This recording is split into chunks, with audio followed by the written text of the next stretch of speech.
Lily Gladstone, she's such a all of life, and I just really love your own dance experience and how that helps.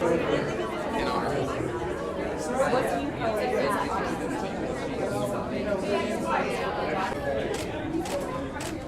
Just a couple more straight out. It's just gestured out. It's there for people to understand it, but also exists very well. It's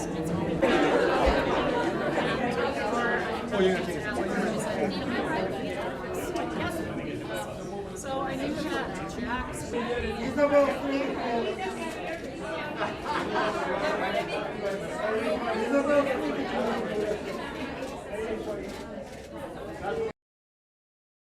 It's so important to tell a story like this from the perspective of these filmmakers whose mothers, both Michiana and Erica's mothers, serve in tribal governments and have worked in tribal communities.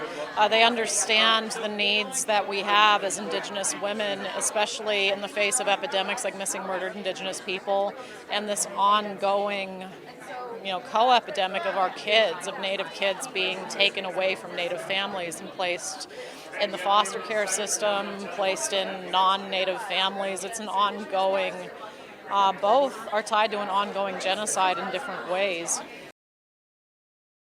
So I feel like while representation continues to get stronger and stronger in films like Killers of the Flower Moon, can historically contextualize this centuries-long epidemic, while it can talk about the origins of the FBI being rooted in solving Indigenous murders, the FBI kind of cut and ran after that. J. Edgar Hoover built his career on that case, and yet the FBI cannot do the work that Indigenous people are doing.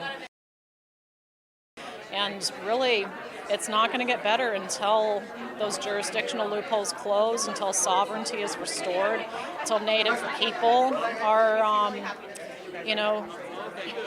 are in positions to really protect ourselves, are in positions where we have our land back in our hands, where we are making those decisions, where we're building something that is not exclusively for us, it's for all. And we're at that point in history where it's just time to have those conversations. It's for the better of everybody.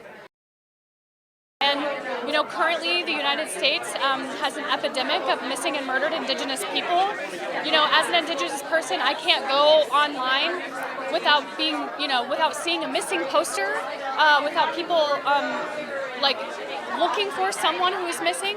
And then you go outside of non-Native spaces and people have no idea that this is happening and going on.